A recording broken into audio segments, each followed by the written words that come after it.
Сәлем достар, менің арнама қош келдіңіздер. Үйіңіздегі бар заттардан және өте дәмді болып шығатын осындай котлетті сіздің балаларыңыз күнде пісіріп беруін сұрауы мүмкін. Кеше рецептімен бөлісетін боламын. Бізге 2-3 дана картоп және жуа бір жұмыртқа қажет болады және майда тістері бар терка қажет.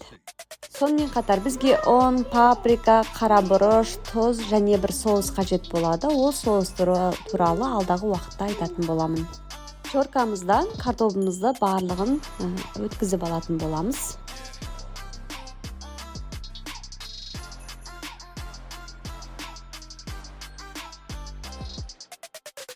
Енді осындай сүзгінің көмегі арқылы картошкамыздың барлық суын алып тастайтын боламыз. Немесе екі қолдап құртты жұмбаздағандай қылып, жұмбаздап барлық суын шығарып тастауға да болады.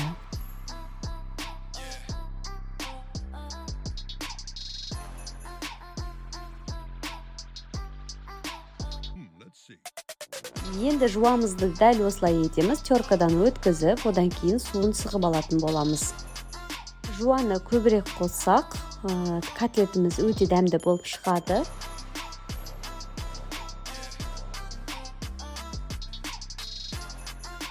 Жуамыздың да суын осылай картошка сияқты алып тастайтын боламыз. Дайын болған соң картошкамыздың үстіне саламыз. Енді осы жерге 2 қасық ұн қосамыз. Қызыл паприка, мен көз өлшеммен қосам. Қалауыңыз бойынша өзіңізге ұнайтын дәмдеуіштерді қосуға болады.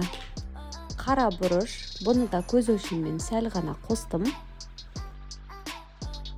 Шай қасықтан жарты қасықтай тұз.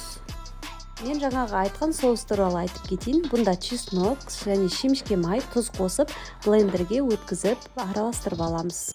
Бұл соусты дайындап, холодильниктеріңізге 1 айға дейін сақтауға болады. Көптеген тамақтарға чесночный соус ретінде қосуға болады. Өте дәмді болып шығады.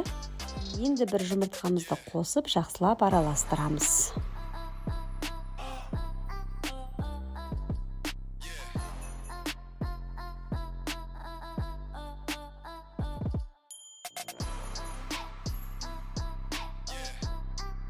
Қызып тұрған тапамызға майымызды құйып, енді жаңағы жасаған салмамызды котлет қылып осы жерге қуырып алатын боламыз.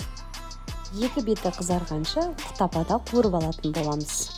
Менің асханамда жиі жасалатын тіске басарлардың бірі. Менің жанұяма және балаларыма қатты ұнайды. Сіздер де жасап көріңіздер. Әсіресе балаларыңыз қатты ұнатуы мүмкін. Міне менің картоп пен жуадан жасалған котлетім дайын. Сіздер де жасап көріңіздер. Менің арнама тіркеліп, қоңырауды басуды ұмытпаңыздар, керектеріңізге жарасын.